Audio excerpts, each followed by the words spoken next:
Good afternoon to those in the United States. Good evening to those in Pakistan, and I have no idea what other time zones the 300 people watching or listening to this program are in. But I'm Jane Harmon, the President and CEO of the Wilson Center, a former 9-term member of the United States Congress, and I am delighted, seriously, to welcome today the Pakistani ambassador to the United States, Dr. Asad Khan. Ambassador Khan will give us his insights on Pakistan's response to COVID-19, U.S.-Pakistani relations, and Islamabad's views on the Afghan peace process. That's a lot to cover in much of an hour, but we will do it because we have the very capable Michael Kugelman helping us out. Let me just say a couple of things about Pakistan and then a couple of things about the topic. First of all, Pakistan is a country I have visited many times. I was telling Ambassador Khan as a member of Congress, and I think after I left Congress, while I was at the Wilson Center, I was there at least once, but I need to be there more. It's a fascinating country for those who haven't been there. It has all kinds of things to enjoy. Islamabad, the capital city, but Lahore, the garden city, and so forth. And I have even been, and I bet none of you has, maybe the ambassador has, to Waziristan. Do you know where that is? That's in the tribal areas of Pakistan. It's a buffer area between Pakistan and Afghanistan, and it is where some of the terror attacks, we'll go into that later, I'm sure, have happened between Pakistan and Afghanistan, terror groups, not the government. But at any rate, I've been on the ground in Waziristan as part of an intelligence committee trip, which was absolutely fascinating. And I have much more to learn about Pakistan. So the Wilson Center has had a long time focus on South Asia and Pakistan in particular. Unlike many of our peers, our work on Pakistan goes beyond security issues, as important as those are, and you just heard me talk about some of them. And our work also deals with education, governance, trade, and water and energy resources. We have hosted talks by senior leaders across Pakistan's political spectrum, from the late Prime Minister Benazir Bhutto to former Prime Minister Pervez Musharraf. I introduced him myself at the Wilson Center some years ago, and many in between. And our Asia program has a deep bench, no kidding, when it comes to these issues, including the very bearded Michael Kugelman, our senior associate for South Asia, and current and former Wilson fellows like Bill Milam, the former U.S. ambassador to Pakistan, Malia Lodi, the former Pakistani ambassador to the U.S. and UN, Ishrat Hussain, an economist and advisor to Prime Minister Imran Khan. Pakistan, like the rest of us, like the whole world, no matter what North Korea says, is in the midst of its fight against COVID-19.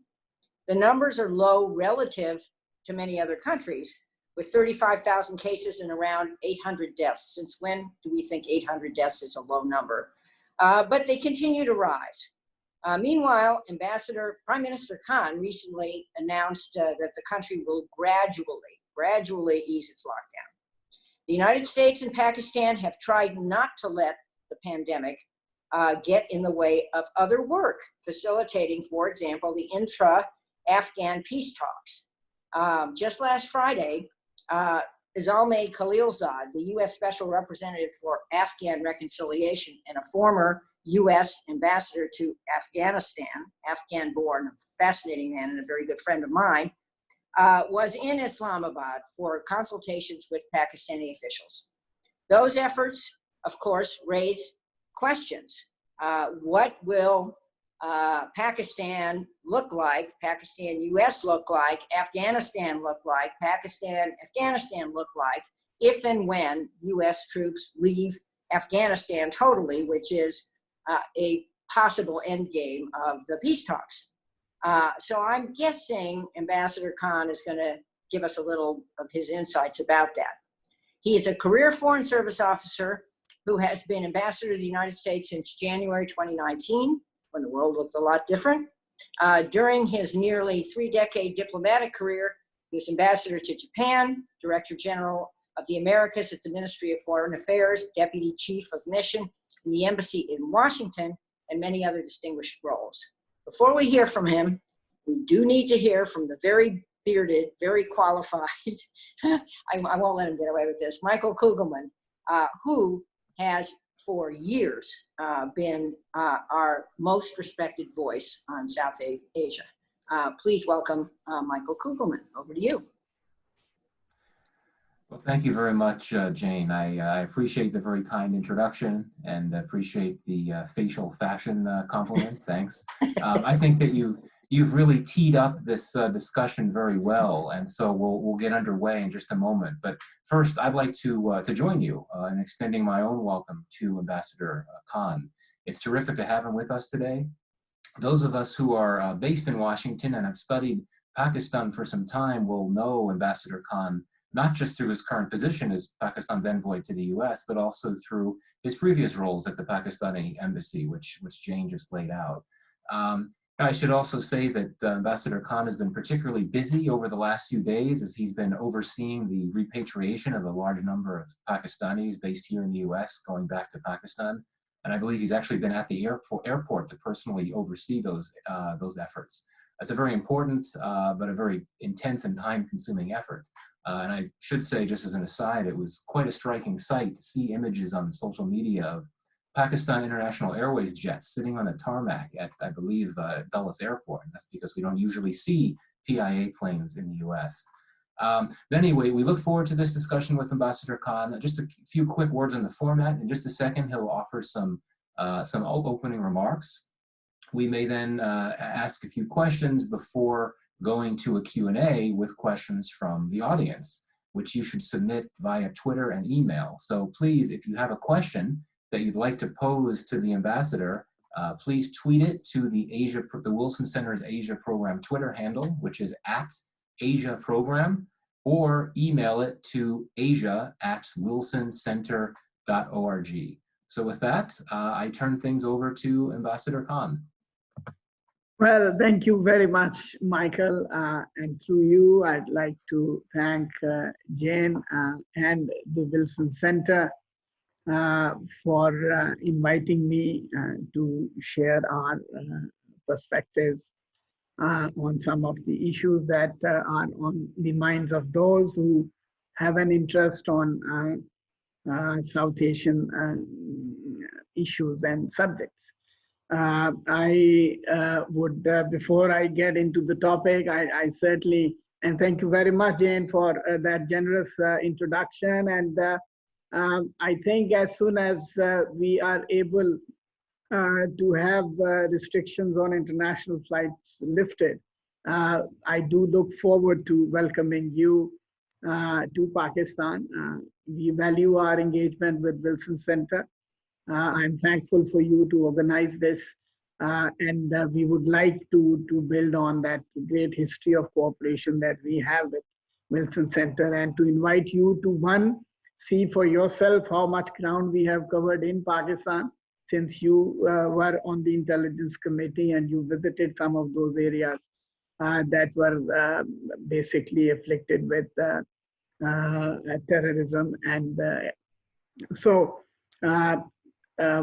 now it is, of course, a great opportunity to touch upon all the subjects that you have listed, Michael. COVID, you spoke about repatriation. Yes, that has been a major preoccupation, not just for the embassy here, but also for all of our consulates across the United States. And yes, it was also, I would say, very, in a way, nice experience to see PIA flight out of Dulles after a gap of about 21 years. And as diplomats, we do a number of things, but we hardly ever find an opportunity to act as travel agents, So we've been acting as, and we will be continuing to do that for next, I would say, about 2 weeks as we plan for 3 or 4 other flights flying out, taking the stranded Pakistanis from the United States. Now, we are living through very difficult times. I mean, COVID has overwhelmed the rich and the poor, the resource rich and the resource poor countries alike. and Pakistan is certainly no exception. As of today, the number of those infected by COVID-19 stands at around 38,290, and number of deaths, reported deaths, are around 822. Now, when we compare this number, even losing one life is a tragedy, for the family and for the communities. But obviously, when we compare these numbers with some of the other countries, I think Pakistan has done relatively well in terms of dealing with this crisis. And even the numbers that we have are almost just about 30% of the original projections that we had made internally also. And the WHO has actually described Pakistan's tackling of COVID-19 as one of the better ones amongst the low middle income countries. Now, this has been, I would say, achieved as a result of a national action plan that was developed by the National Coordination Committee, which sits at the top of this national effort that brings together the provinces, that brings together all the players at the federal and the provincial level, that also co-opts the Pakistani military and the National Disaster Management Authority, which oversees the coordination and implementation of the measures. So that plan of action basically covers has three, four key features. First, of course, is the containment and isolation strategy. And I can tell you that Pakistan was quite quick, relatively quick, I would say, in terms of imposing border controls, freezing our borders, stopping international flights, basically closing our schools, except and closing offices, and all of those measures actually helped a great deal in keeping the numbers low. Even as we speak, no international flights except those that are specifically authorized are being allowed. Although we have finally lifted the restrictions on domestic flights, and a limited number of flights will now be allowed. Similarly, domestic transport was also at the district level, and interprovincial transport also was completely suspended. And all those passengers who are going back are actually made to go through those tests, which is again, I landed in Islamabad on 12th of February, leaving United States and coming back to United States on 28th of February. No screening or no declarations were asked of me, actually. But in Pakistan, there were screening procedures in place when I landed there. And now everyone returning to Pakistan is being administered a test. They are put in quarantine for about 48 hours. And if they, come out as negative, they are allowed to leave. And if they don't, then they are basically made to go through that 14 days process. Similarly, government also took measures, because ours is a fragile health system, frankly. On a normal day, our capacity to deal with epidemics, let alone a pandemic, is unfortunately limited. So with those constraints, the entire system was brought together to build that capacity on an emergency basis. So we went for procuring more ventilators. We went for procuring personal protective equipment, the N95 masks. So all those, and not just that, but also the isolation capacity and quarantine capacity was also increased. The testing capacity today, as we speak, We can actually test about 20,000 tests every day in Pakistan, which I must say is a remarkable improvement from where it was when we started, which was in the vicinity of 2,000 to 3,000 tests every day. So this was the health-related response of the government. At the same time, the government also, because I think for a poor country and a developing country like Pakistan, health-related hazards and dangers are one part, but it is also the economic impact of it, which is frankly giving worries to any government, and more so for the governments in poorer countries.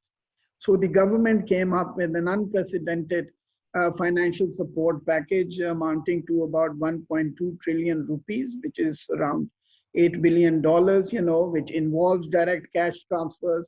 It allowed the utility stores to provide special rations, giving exemption to utility bills to those who could not pay and were under a certain bracket. Similarly, food security arrangements are being made also.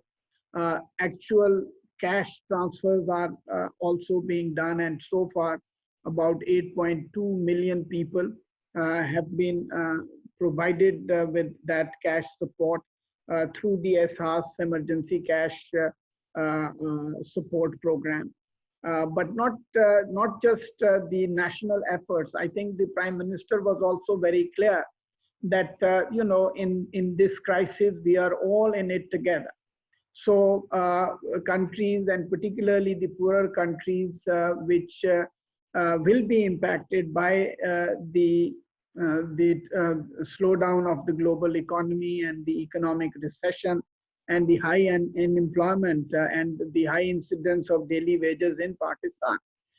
So he basically started talking about this global debt relief initiative, which was then formally launched in April. So Pakistan is actually, and Prime Minister in particular, is pushing for a comprehensive global coordinated effort to provide the poorer countries and the vulnerable countries with that financial and fiscal space that they would need in the weeks and months ahead to deal with the implications and impacts of COVID. And in this regard, our permanent mission in New York is going to be convening an initial consultation in New York on the 18th of this month, and where other intergovernmental players will also be participating, including representatives from the UN and international financial institutions. So our effort really is to create, because this is really time for everyone to come together. In terms of lockdown, yes, we have basically adopted a strategy to partially lift the lockdowns even when numbers were going up, because yes, in Pakistan, we have still not seen the leveling off of the curve, and the number is still increasing. That obviously gives us concern, but at the same time, the economic impact of it is also creating a lot of pressure. So the essential industries, though industries that had relatively secure work environments, and those neighborhood shops, they were allowed in the beginning, and now more and more restrictions are being lifted. So that's where, and government has also actually launched a Pakistan Prepared and Response Plan, which involves a broad allocation of about $500 million with the involvement of international, partners and funding agencies. In this regard, let me say, because I'm also supposed to speak about our bilateral relationship with the United States, I can tell you that Pakistan is in fact one of the 10 priority countries identified by United States, and United States has been providing timely and invaluable assistance to support Pakistan's COVID-related efforts. In this regard, initially $1 million was allocated, but that has now been increased to about $15 million, and we understand that this amount is going to go further up. US has also provided us, gifted some ventilators also, and not just the support that has come from the official channels. I must also say that a lot of assistance and support, donations and contributions have come from expat Pakistani diaspora, not just in terms of cash contributions, but also in terms of technical and capacity building support, because government has launched this Yarane Watan initiative, which seeks to co-opt Pakistani expatriate experts, because as you may know, APNA is the second largest physician organization in the United States of America. And our community members have been in the forefront of fighting this crisis here in the United States also. So I really value, salute their contributions, not just in terms of their contributions here, but also in terms of the contributions that they are making back home. Similarly, World Bank and others have also come forward. Now, in terms of the relationship, Pakistan-US bilateral relationship, I can tell you that if I were to compare our relationship with what it was when I arrived back in January 2019, I think I can say that we have actually come a long way. First of all, in the past 6 months to 8 months, we have had the 3 summit level meetings between our leaders, Prime Minister and President, which is again a record, having been a student of this relationship for over 30 years, I can tell you that I can't recall any other time where our leaders were able to meet this frequently within that short span of time. And this is also on top of the various telephone calls and exchanges, not just with the president, but also with the vice president that took place. And it is really, and not just those, but there have been also exchange of letters, particularly in regard to the exchange of views between our leaders in terms of how they are dealing with COVID crisis in their respective countries.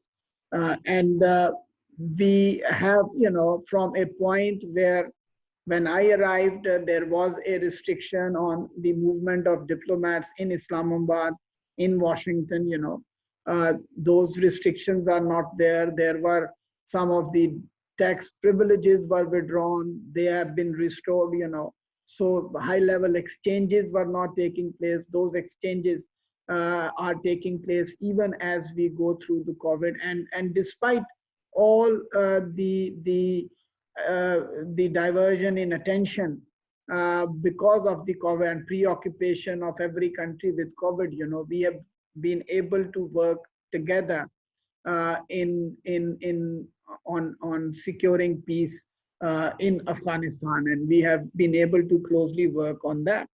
And we also had a very successful visit by Secretary of Commerce Wilbur Ross, and which resulted in bringing a lot of clarity on both sides in terms of moving forward on building and expanding the trade and investment relationship that our 2 leaders had agreed, noting that this needs to go up, and this was done by none other than President Trump himself, of going up by about 20 times.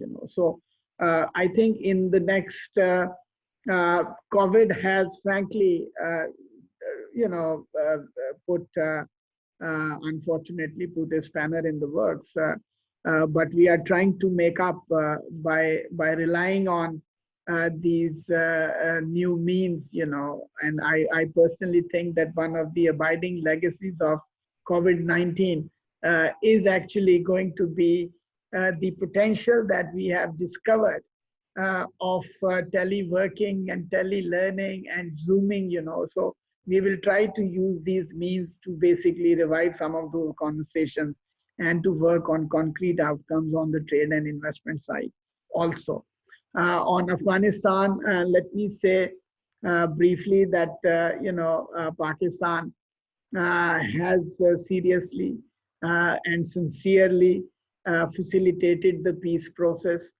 We remain committed to facilitating peace in Afghanistan, and we believe that the Afghanistan, the US Taliban agreement provides a very important template and framework for all sides to start working on the next step, which is the intra-Afghan dialogue process. For us, any outcome that is acceptable to all the Afghan groups is an outcome that is acceptable to Pakistan. We have suffered a lot because of strife and instability in Afghanistan, and we will continue to support. Obviously, the commitments made in that agreement needs to be implemented by all sides.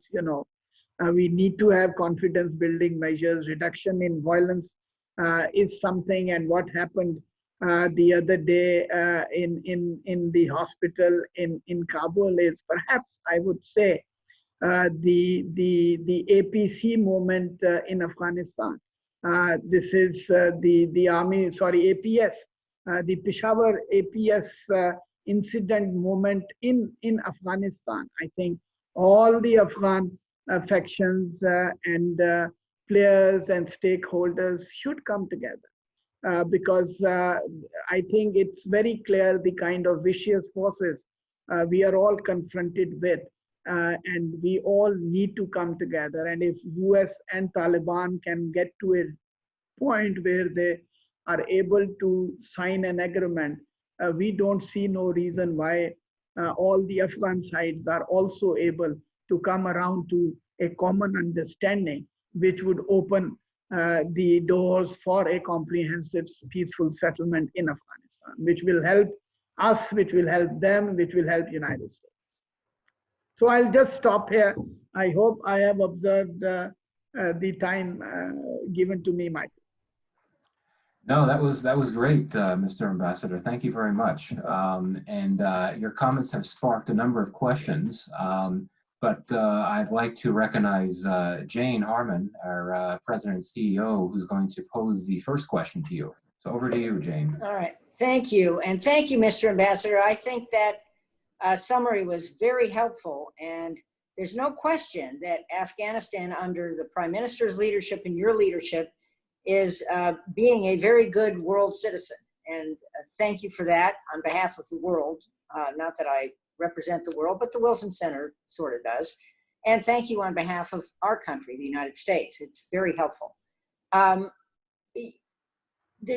I wanted to just put on the table the one thing you didn't talk about, and that was the thing that I worried about when I was there back in the day, and that was the existence of terror groups inside your country that many claimed, I'm not saying this is a fact, were at least tolerated by your governments then. That doesn't mean this government, but the specific one I was concerned with when I was in Waziristan was the Haqqani network. I think most people have heard about it. I don't know what the current state of it is. I do know that your government took aggressive steps to take sides against the existence of these groups. I just wanted to ask you, where are we now? I mean, has there been as much progress on this issue as there obviously is in the cross-border issue that you were describing between Pakistan and Afghanistan, helping Afghanistan to achieve peace? I think what is really important, since you have visited the areas that were unfortunately infested with some of these groups, back in those days, some years ago. The Afghan-Pakistan border and the tribal areas have been cleansed. and they have been fully integrated into mainstream Pakistan, and where the writ of Pakistani state is fully in place. We have, and I can assure you that there is absolutely no organized presence of any of the groups that you are referring to. Pakistan has actually gone after these groups wherever they are in their individual capacities also, and not just in terms of what was happening on our border with Afghanistan, but also in terms of the actions that we have taken in the context of terrorist financing, in terms of going after the proscribed entities, prosecuting them for the offenses that they have committed. So I think on all these counts, and it is all basically born out of an unequivocal commitment that our leadership, the Prime Minister and also the military leadership has made, that we will not let anyone use our territory against any other country, be it to the east or be it to the west. And we remain committed to that, and there is a growing recognition and appreciation, I would say, of the good work that we have done in terms of eliminating these networks, in terms of going after those entities that were abusing our space, and we remain focused on that, and this is part of our national action plan. Well, thank you very much, Mr. Ambassador. So we've got a large number of questions, and we have limited time. So let's start. I'll just keep going through them, or I'll start going through them. I'm going to first ask one focused on the COVID response. Most of the questions deal with U.S., Pakistan, and Afghanistan. Let's start with the COVID response. As has been noted, your Prime Minister has announced that the lockdown will be gradually eased. Even as the number of cases and deaths have continued to rise. That could be in part because of more testing and all. But given that the numbers continue to rise, do you think there's a possibility that your government may call for reimposing a stricter lockdown should the numbers continue to rise to a certain point? Again, Michael, I think this is a very, very difficult and tough choice that every government and every leader has to make. And it is even tougher for a leader from a poor country, where you have people who, if not, who would be saved from corona, may actually die of hunger. And with the number of people who are below the poverty line, with all the daily wages, who were out of job, who had to earn their living every day to put food on the table for their families and their kids, it is a tough choice. And if we have a choice, I'm sure Prime Minister would exercise, or government would exercise that choice. But right now, we have seen the pattern. I think we have used this time to build our capacity to the extent that we can. We have also promoted awareness, and we have educated people, and we have drawn up guidelines, that the shopkeepers, the industries, the associations are supposed to follow. We are hopeful that those guidelines will be followed, because if you, of course, as I said myself, and you are right, because our numbers are still not going down, I mean, the curve has not flattened as yet, but the rate of increase, frankly, has been much less than what it has been in Europe or in Northern America. So we are keeping a close tab, and government has also said this very clearly, that if those guidelines are not followed in letter and spirit, then the option of reimposing the restrictions cannot be ruled out. Okay, thank you. Now a question getting into the U.S.-Pakistan relationship, but tied still to COVID-19. Could you provide an assessment on the trade and investment relationship between the U.S. and Pakistan, and also if there may be any specific initiatives for the trade relationship post-COVID, perhaps as part of Pakistan's economic recovery plan? And do you think there's anything in particular that the U.S. business community should consider when investing in Pakistan in the near to midterm? Yes, I see that, you know, Pakistan is the fifth largest country in the world. We are over 220 million people. We are located, we have a strategic location, and we have a long history of economic, business, and investment related cooperation with the United States. So President Trump was absolutely right when he said that this is far below far below the actual potential. So we are keen to explore all avenues to expand our business and investment relationship. And I believe a very good start had been taken with the visit of Secretary Ross to Pakistan. And we were engaged in follow-up conversations. I can tell you that, in fact, one of the last meetings, the largest meetings that I had before we went into the COVID lockdown was to have an interagency consultation with the entire US government to look at and explore ways in which we can expand our business and investment relationship. And I think post-COVID, it becomes even more important because, you know, the global value chain is being rediscovered and is being reorganized and rearranged. Pakistan offers cheap labor. Pakistan offers an English-speaking population. Pakistan offers access to markets in Central Asia, to China, to the Middle East, you know.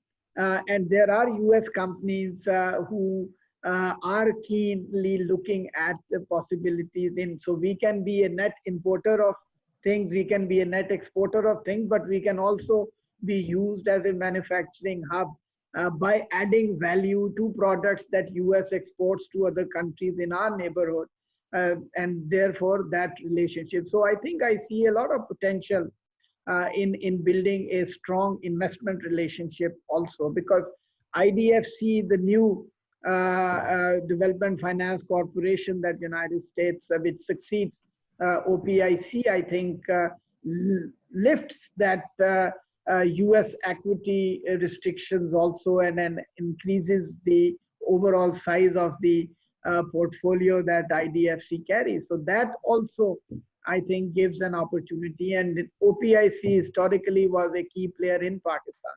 So we are looking forward to engaging in these conversations where GSP, how we can more optimally leverage GSP, because our utilization, frankly, has been much below than what it should be, you know. So these are the things that we are looking at, and we certainly would like to explore them more actively and aggressively once things come back to normal. So staying on the economic lens, talk a bit about the China-Pakistan economic corridor. Could you give us an update? It's moved into a phase 2, and there's been a lot of positive messaging from both Beijing and Islamabad that it's going to move forward despite the pandemic. Could you give us an update? Could there be economic constraints to moving it forward? Again, you know, I think this everything has been kind of put in a freeze, I would say, because of the limits on movement, because of limits on having the meetings that you need to have to decide on various aspects, you know, and all of that has contributed to basically bringing down the momentum in the implementation and execution of these projects. But having said that, I think the political commitment to execute CPEC related projects is certainly there. And as soon as we are through with this crisis, I'm sure the momentum, we will be able to pick up the momentum quite quickly. Thanks. One more question on domestic issues in Pakistan before we go more geopolitical and focus more on Afghanistan. Several questions came in regarding recent reports, including one from the U.S. Commission on International Religious Freedom, that Pakistan has been discriminating when it comes to providing food aid to minorities, specifically Christian and Hindu minorities. So is this true? How do you react to that? How can Pakistan deal with this issue to prevent it from arising? We took it up very strongly with the U.S. Commission on International Religious Freedom also, because those reports are completely baseless and unfounded. We have actually shared details, and Asad, which is the main institution which is overseeing the distribution of relief assistance and much needed supplies, has already distributed close to about 6.5% to the minority, which is a number much higher than their actual representation in the population.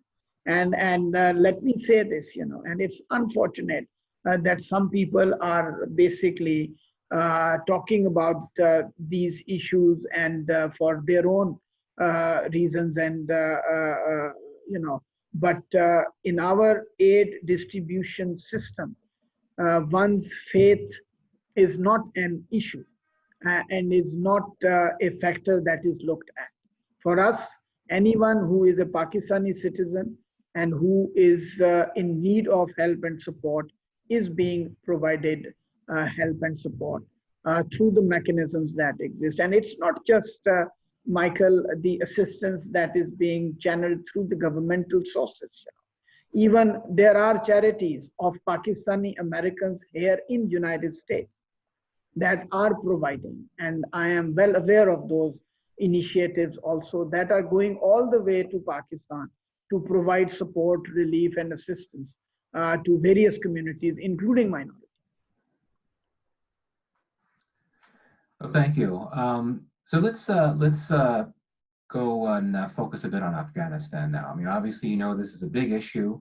The Afghan peace and reconciliation issue is a big issue in Washington, as it is for Pakistan.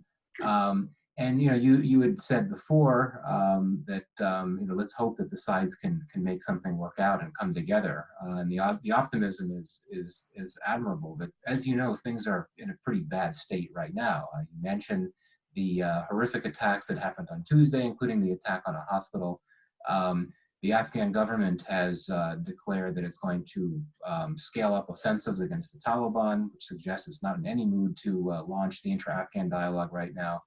And also, in an address to the nation, I believe on Tuesday of those horrific attacks, President Ghani essentially blamed the Taliban for the attack on the hospital, even though no one claimed responsibility. Others believe that ISIS was behind it.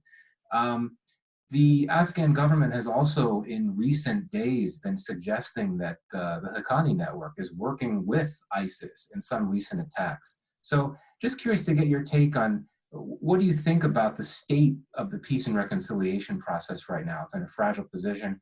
And how do you respond to that allegation from the Afghan government that the Taliban, and perhaps its Haqqani network faction, are involved in some of these recent particularly horrific attacks? And I know that you discussed the Haqqani network a bit before, but if you could just respond to this state of play in Afghanistan right now and what you think Pakistan's role should be in all this, if anything. Again, I think finger pointing, Taliban have clearly denied responsibility, and I don't know what is the basis for the Afghan government to allege. I have not seen that, frankly, myself. But again, as I said, the only way forward is for the Taliban and the National Unity Government to be able to find that common ground. And finger pointing certainly does not help. and there are certain elements, the release of prisoners, reduction of violence, and as I said, if Taliban and the United States can get to an understanding and agreement on reducing violence, and that part of the agreement is actually being implemented and enforced by the Taliban. This should give enough space for Taliban as well as the national unity government to find that common ground, and then they really must rise to the occasion, because there is no other way. I don't think that an exclusive peace deal, I mean, unless and until it is an inclusive deal which involves all the stakeholders, will not be a peace deal which will be sustainable. So for us, I think for Pakistan, what is really important is to see that that intra-Afghan dialogue process starts as early as possible. And for that dialogue process to start, there has got to be those important confidence building measures. And that includes reduction of violence by all sides, a commitment by all sides to implement the commitments that they have accepted as part of the US-Taliban deal, And that creates that environment which would allow, because the negotiating team has been nominated, Taliban have also shown readiness, willingness to stay in the process, and which again, I think is an acknowledgement that they want this to move in a direction where it results in some kind of a peace and understanding. And for this to happen, during the COVID crisis, I think this is the time when everyone needs to come together. And in the month of Ramadan, for this tragedy to happen, is really should be an eye opener for all Afghans. And then this should give them that reason to come together, forgetting their differences. There are differences and there will always be differences. But I think there is enough space available for them to reach that common ground that would enable them to basically get to a point where they have a peace agreement in place. But for that, the first step has to be taken. And that is the intra-Afghan negotiation process. For Pakistan, whatever, as I said before, whatever the Afghans are able to agree amongst themselves is an outcome which is absolutely acceptable. And I think all the regional players should be playing. This is a responsibility, that is a shared responsibility. And they should all be playing their role in nudging all the players to come. And I think United States will have an important role in that regard. And I'm glad that Master Khalilzad was there. He has done, I would say, a great job of a bad hand, I would say. And has done, and he has come this far. I think the next step or stage is perhaps even more complicated, because there is a history between all the players. How we navigate that would require the same expertise and same commitment and same dedication from all the players. And Pakistan, for its part, is committed to contributing constructively to this process. So in other words, it's going to be a very tough slog, but a worthwhile slog. I think that I and many others would agree with that. One question that sort of goes beyond the immediate term, looking at the trajectory, the future direction of the U.S.-Pakistan relationship. I mean, as you know, as we discussed, the relationship is in a good place right now, particularly given this cooperation between our two countries on Afghanistan and Pakistan's assistance in helping facilitate the U.S.-Taliban talks. How might a withdrawal of U.S. forces from Afghanistan affect the U.S.-Pakistan relationship? And what do you think the U.S.-Pakistan relationship should look like beyond the immediate term? Because you can argue that it may need a new anchor. That Afghanistan, has been both a positive and a negative anchor for the relationship. There have been tensions over Afghanistan, and in more recent years, there's been cooperation over Afghanistan. But what happens after we're in a post-U.S. Afghanistan? What do you think should happen for the U.S.-Pakistan relationship? What could be the new anchor? Do you think economic, trade and investment cooperation could be that anchor? but I would welcome your thoughts on what you think the relationship should look like beyond the immediate term. I mean, we would like to see our relationship with the United States as Pakistan. We do not want it to be seen through the prism of Afghanistan. We do not want it to be seen through the prism of China. We do not want it to be seen through the prism of India. I think Pakistan is a significant country in its own right, and United States is the preeminent global power. We have always done well whenever we have worked together in promoting peace and stability in the region, and also in promoting our common goals wherever we have those agreements. So I think all this basically provides that huge basis. There is a long history of association and cooperation between our two countries. We have very strong institutional relationships between our military and the US military, our educational institutions, our leadership, our diaspora, all these links, makes up a very strong case for a strong US-Pakistan relationship on its own merits. Now, Afghanistan really, I think, even getting to the point of finalizing a deal, even after the intra-Afghan dialogue process, frankly, Michael, does not guarantee long-term peace and stability in Afghanistan. And for that, I think what is really important and critical is that Afghanistan will have to transition from a war-centered economy to a normal economy. And I think on that score also, a more gainful and more mutually beneficial trade and investment relationship between United States and Pakistan that also caters for the economic needs of Afghanistan is something that will help in the long term in basically addressing US's security needs and concerns, because you don't want to come back to a situation like the one we had before, where, after the Soviet withdrawal, you walked away only to come back again. So this is where I think Afghanistan will continue to be relevant to the extent of making sure that, peace holds and that it is able to transition from a war-centered to a normal economy.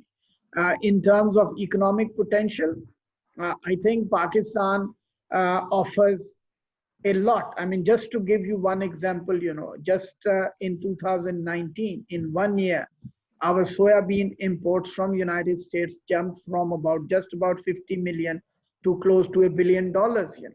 That gives you some indication of the huge potential that we have in agribusiness industry, in energy also. United States has moved from a net importer to a net exporter of energy. Pakistan in the foreseeable future is going to be a net importer of energy. So that complementarity brings another dimension to the relationship. So all these, similarly, IT, technology. Pakistan, with its young population, which is tech savvy, which is English speaking, and with a huge, large diaspora presence here, we don't need to replace US jobs, but we can work in ways that would increase employment and job creation, not just in United States, but in Pakistan also. So we are looking at, and we can look at and more aggressively explore these win-win opportunities. So I see a lot of merit in a stronger Pakistan-US relationship, which is not influenced by the vagaries of other country relationships, be it India, China, or Afghanistan. So I just to pick up on that, you don't think that the fact that the U.S.-India relationship continues to surge and grow in a big way, you don't think that will or should have an impact on the U.S.-Pakistan relationship, particularly looking to the post-Afghanistan, after U.S. is out of Afghanistan at that point? You don't think that should have an impact? No, again, I think obviously the ups and downs in Pakistan's relationship with India, because, and that's something that I have not covered, is that, unfortunately, we have seen escalation of violence in the Indian occupied Jammu and Kashmir. And President Trump has time and again expressed his readiness to mediate if this is acceptable to both India and Pakistan. India, as expected, has not accepted that. And obviously, this escalation of tensions and the threat that it poses to peace, security, and stability in South Asia will continue to play a role and influence the trajectory of US engagement in South Asia. But at the same time, these are sovereign choices that countries make. And then US has to make those choices based on its interests and perception of its interests in the region. And then we believe that Pakistan is big enough, Pakistan is important enough, and Pakistan is ready enough to continue to work with the United States on those common goals and objectives. And this should not in any way be impacted by the trajectory of US relationship with India. Well, thank you. So time has flown by. We only have about 5 minutes left. I've got one more question I want to ask. If anyone out there wants to get in one more question, we probably would have time for one more. So again, tweet your question to Asia Program or at Asia Program, or you could email it to asia@wilsoncenter.org. So the question I'm going to ask, it goes back to the COVID issue, and it's somewhat of a technical question. Can you confirm that Gilead has offered Pakistan the right to manufacture the drug remdesivir in Pakistan and export it when that drug has not yet been approved for COVID? Are you in a position to address that? I am also, frankly, hearing this. I know that there were conversations taking place between Gilead and a Pakistani pharmaceutical company. And whether it is a drug for COVID or not is a determination perhaps that is still to be made. But it is a drug that is there available in the market for other, disease. So giving the license, I have heard that, and I think it is true. But if you ask me to formally confirm it, I have not seen it in black and white through a formal source. But I understand that those conversations were taking place, and then this particular drug has been outsourced or licensed for production in Pakistan. Okay, thanks. Yeah. So final question, a bit of a provocative one, but we'll pose it. So you had mentioned earlier that your prime minister has been taking leadership and asking debt relief, debt forgiveness, and so on during the COVID pandemic.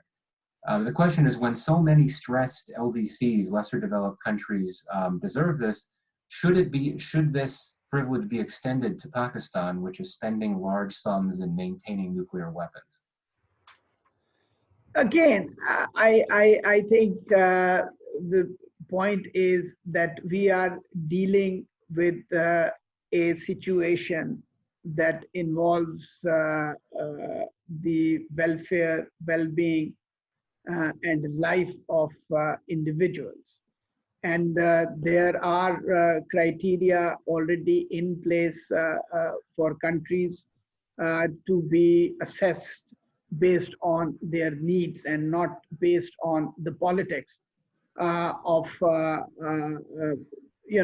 of that country or the affiliations of that country or the choices, sovereign choices that they are making in terms of dealing with the security threats posed to them. Pakistan is a low middle income country. Pakistan is an IDA country under the World Bank nomenclature, which entitles Pakistan, and the IMF on nomenclature, which entitles Pakistan to, based on the economic situation and challenges that we face, entitled to those relief measures. And I think that should not at all be either influenced or confused with these extraneous factors or elements. Well, thank you. Well, we are unfortunately out of time, so I really wanted to thank you, Ambassador Khan, for your very thoughtful comments, as well as for taking so many good and at times tough questions. I appreciate it. But we are going to wrap up. I also want to thank my colleague, the Wilson Center President and CEO, Jane Harman, for some very useful introductory comments.